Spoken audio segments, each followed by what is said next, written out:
सुजानपुर के ऐतिहासिक चौगान में सेना दिवस के अवसर पर सर्व कल्याणकारी ट्रस्ट के द्वारा कार्यक्रम का आयोजन किया गया, जिसमें बतौर मुख्य अतिथि नेता प्रतिपक्ष जयराम ठाकुर ने शिरकत की।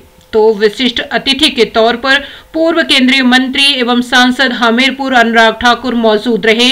वहीं इस अवसर पर समारोह की अध्यक्षता सेवानिवृत्त लेफ्टिनेंट जनरल BS जम्बाल ने की।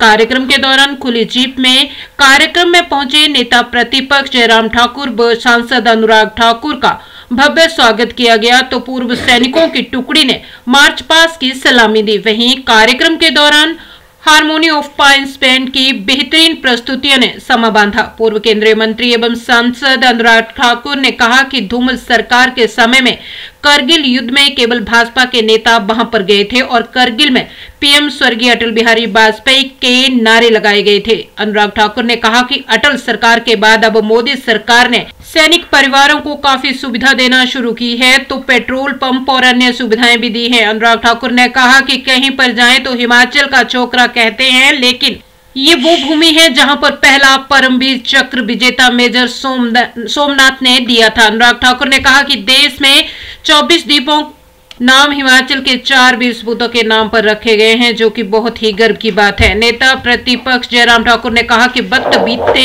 समय नहीं लगता और सरकार के बारे में यही कहना चाहूंगा कि सरकार अच्छा काम करे और सैनिक एवं समाज हित में काम करे।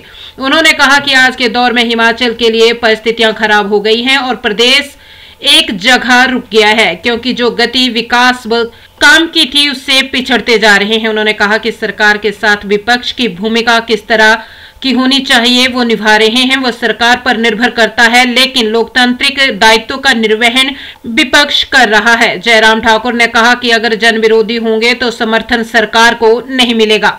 समय में और अच्छी चीजें करें, बेहतर करें, सुजानपुर का भला किस पे है, ये सारी चीजों को लेकर के मुझे लगता है कि आने वाले समय का भविष्य निश्चित रूप से सुजानपुर में उज्जवल होगा।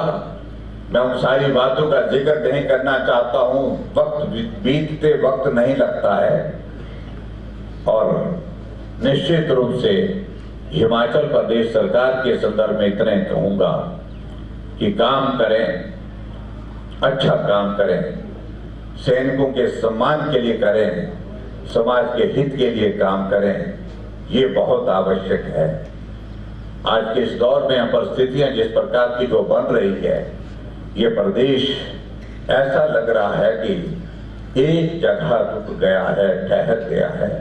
जो गति काम की थी, जो गति विकास की थी हिमाचल प्रदेश में, हम उसमें हर क्षेत्र में पिछड़ते जा रहे हैं। ये चिंता का विषय है और ये दायित्व तो सरकार का, हम उसमें विपक्ष के नाते अपनी भूमिका किस प्रकार से निभा सकते हैं वो सरकार पर भी निर्भर करता है। लेकिन जनहित के मुद्दों को लेकर के जो हमारा दायित्व है, लोकतांत्रिक दायित्व है, उस दायित्व का निर्वहन हम जरूर करने की कोशिश करते हैं। अगर फैसला जनहित में होगा, हमारा सहयोग होगा, लेकिन अब फैसला अगर काम जो है वो जनहित में नहीं होंगे, जन विरोधी होंगे, तो स्वाभाविक रूप से समर्थन नहीं मिल पाएगा। उसके लिए लोकतांत्रिक व्यवस्था के अनुरूप हम अपनी बात को बुलंद करेंगे, चाहे वो विधानसभा के अंदर की बात है, चाहे वो विधानसभा के बाहर की बात है। यही मैं कहना चाहूंगा। और सुजानपुर के पूरे देश में कहीं पर भी जाओ तो लोग मुझे तो हिमाचल का छोकरा कहते ही हैं, लेकिन एक बात मैंने संसद में भी कही थी कि आप हिमाचल को छोटा राज्य गिन सकते हो, यहाँ के भोले भाले लोगों का मजाक उड़ाने का प्रयास कर सकते हो, लेकिन ये वही भूमि है जिसने देश को पहला परमवीर चक्र विजेता मेजर सोमनाथ शर्मा के रूप में, अगर 21 परमवीर चक्र विजेता हुए तो उनमें से 4 परमवीर चक्र विजेता हमारे हिमाचल प्रदेश के, चाहे धन सिंह थापा जी हो, कैप्टन विक्रम बत्रा हो या राइफलमैन संजय कुमार है, ये चारों के चारों वीर सपूत कहीं और नहीं, हमारे हिमाचल प्रदेश की शान है। और जब माननीय प्रधानमंत्री मोदी जी ने 21 द्वीपों के नाम आज तक किसी देश के प्रधानमंत्री ने नहीं रखे, लेकिन मोदी जी ने 21 द्वीपों के नाम परमवीर चक्र विजेताओं के नाम पर रखे।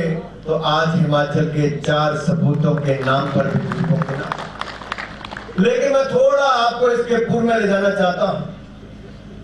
कर्नल भूपेंद्र शाही जी ने यहां पर अपने उद्बोधन में कहा कि वो लोग, वो राजनीतिक दल हो, राजनीतिक लोग हो। तो मुझे श्रद्धेय अटल बिहारी वाजपेयी जी की जयंती वर्ष भी है, जन्म जयंती, शताब्दी वर्ष हम उनका मना रहे हैं। आप याद करिए, जब अटल जी की सरकार बनी उस समय कारगिल का युद्ध हुआ, लेकिन उससे पहले भी 62 का युद्ध हुआ, 65 का युद्ध हुआ, 71 का युद्ध हुआ। हमारे सैनिकों के पार्थिव शरीर उनके घर तक नहीं पहुंचाए जाते थे। अटल जी की सरकार आई, हर एक सैनिक का पार्थिव शरीर पूरे मान सम्मान के साथ शहीद का उसके घर तक